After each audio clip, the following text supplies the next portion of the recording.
Kita ke informasi selanjutnya. Pemirsa, mantan wali kota Pematang Siantar periode 2005-2010, Robert Edison Siahaan, melalui kuasa hukumnya Daula Sihombing, Mido Panjaitan, dan Gita Triolanda dari Sumut Watch, menggugat pimpinan Komisi Pemberantasan Korupsi di Pengadilan Negeri Pematang Siantar dengan nilai gugatan sebesar 45 miliar rupiah lebih.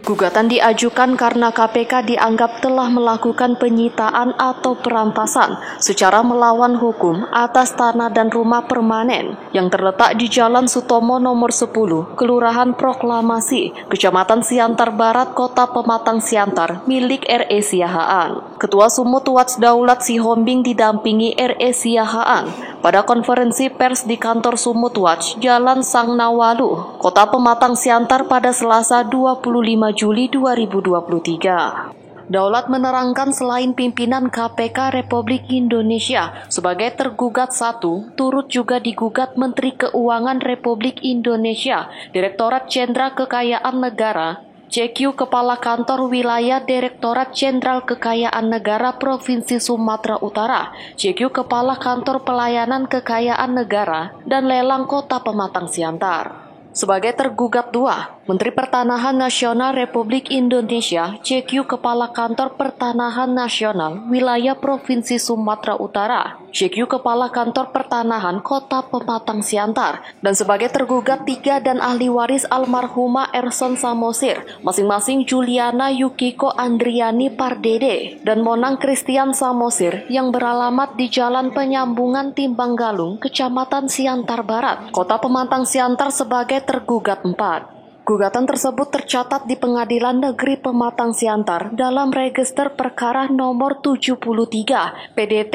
G 2023 PNPMS dan sidang pertama segera akan dilangsungkan pada hari Rabu tanggal 23 Agustus 2023 mendatang. Lebih jauh diterangkan Daulat Sihombing, menurut mantan hakim ad hoc pada PN Medan ini, tergugat 1, 2, 3 dan almarhum Erson Samosir secara pribadi maupun bersama-sama telah melakukan penyitaan, perampasan, jual beli secara lelang, pengalihan hak, serta penerbitan sertifikat pengganti secara tanpa hak, dan melawan hukum atas tanah dan bangunan milik Siahaan dengan luas 702 meter persegi.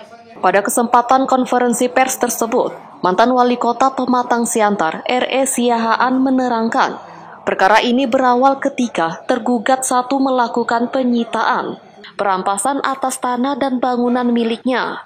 Dengan alasan karena tanah dan bangunan tersebut merupakan barang sitaan, rampasan terkait dengan perkara tindak pidana korupsi yang dialaminya.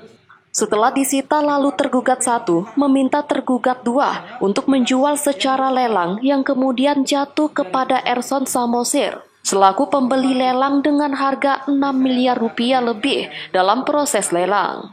Tergugat 3 atas permintaan tergugat 1 kemudian menerbitkan surat keterangan pendaftaran tanah nomor 35 SKPT 2016 tanggal 3 Mei 2016 atas tanah dan bangunan milik penggugat dan kemudian atas permintaan almarhum Erson Samosir menerbitkan sertifikat pengganti serta menganjurkan rumah permanen milik penggugat dan menggantinya dengan bangunan 4 pintu ruko berlantai 3.